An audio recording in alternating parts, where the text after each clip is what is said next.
اور دھوکہ دینے والوں، مسلمانوں کا دھوکے سے مال ہٹانے والوں، مال ہڑپ کرنے والوں، اپنے سنگیوں ساتھیوں کا اور مومنوں کا مال دھوکے سے ہڑپ کرنے والوں، ذرا نبی پاک کے الفاظ سننا۔ حضرت عبداللہ ابن مسعود فرماتے ہیں، امام طبرانی نے اس روایت کو نقل کیا، حضرت عبداللہ ابن مسعود فرماتے ہیں قال رسول اللہ صلی اللہ علیہ وسلم، میرے کریم آقا علیہ الصلوۃ والسلام نے فرمایا من غشنا فلیس منا، جس بندے نے مومن کو دھوکہ دیا، مسلمان کو دھوکہ دیا، رب کے بندے کو جس نے دھوکہ دیا، اس بندے کا میرے ساتھ کوئی تعلق نہیں، وہ بندہ ہم میں سے نہیں ہو سکتا۔ آگے میرے کریم آقا علیہ الصلوۃ والسلام نے فرمایا والمکر والخداع فی النار، لوگوں ذرا سن لینا، دھوکہ دینے والے کو سزا کیا ملے گی، دھوکہ دینے والے کو عذاب کیا ملے گا، دھوکہ دینے والے کو قیامت والے دن رب کون سے عذاب میں مبتلا فرمائے گا۔ میرے کریم آقا نے فرمایا والمکر والخداع فی النار، اللہ تبارک تعالیٰ مکر کرنے والوں کو، دھوکہ دینے والوں کو جہنم کے عذاب میں ڈالے گا۔ اور بھائی تو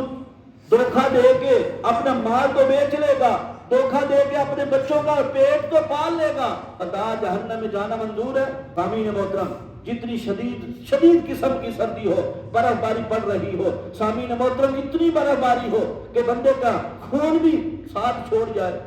ایک ماچس کی تیلی کی آگ بندہ برداشت نہیں کر سکتا۔ اتنی شدید سردی میں اتنی آگ برداشت نہیں ہوتی، وہ تو جہنم کی آگ ہے، بندہ خدا وہ کیسے برداشت کرے گا؟ میرے بھائی یہ دیہاتی بھائی سارے بیٹھے ہیں، جب اتوار والے دن یا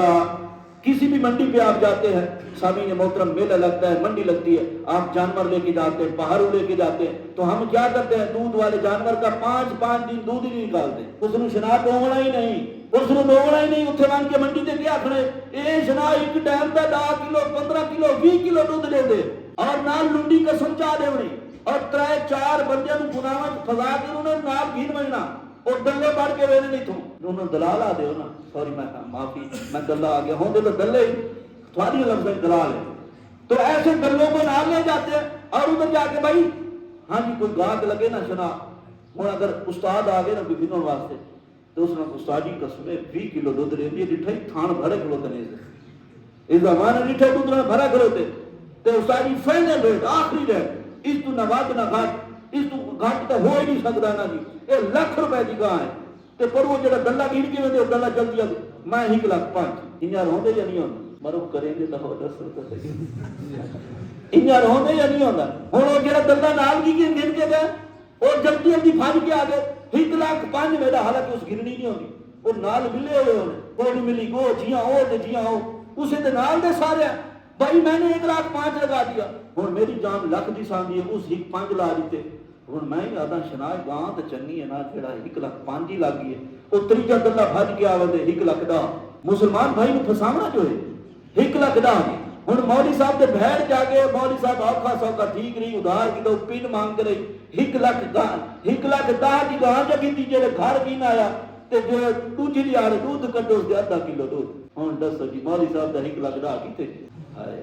او بھائی ہنسنے والی بات نہیں رونے والی بات ہے یار، تو نے 1,10,000 لے کے 1,10,000 لے کے اس کے بچوں کے منہ سے نوالا کھینچ کے اپنے بچوں کو کھلانا چاہتا ہے نا؟ میرا رب اتنا کمزور نہیں، ٹھیک ہے میں کمزور ہو سکتا ہوں، دنیا کمزور ہو سکتی ہے، وہ طاقتوں والا رب ہے، وہ جبار ہے، وہ قہار ہے، وہ ستار ہے، وہ غفار ہے، وہ کمزور نہیں ہو سکتا۔ تو 1,10,000 لے کے خوش نہ ہونا اور یہ سوچنا اور انتظار کرنا کب رب کی پکڑ آتی ہے، بات انہیں پکڑ آتی ہے نا تے بات دنیا جہان تے پیر چھان مرے نے شفا کی دو نہیں ملتی۔ تو سامعین محترم ایسے کام نہ کرو یار، ایسے کام نہ کرو، اپنے بچوں کو ایسی کمائی نہ کھلاؤ، اپنے بچوں کو ایسی کمائی سے پاک رکھو۔ تو سامعین محترم یہ دنیا جہان کا بازار ہے، تو ہم ایسے سے فریب کرتے ہیں، تو میرے کریم آقا علیہ الصلوۃ والسلام نے منع فرمایا ہے۔ تو سامعین محترم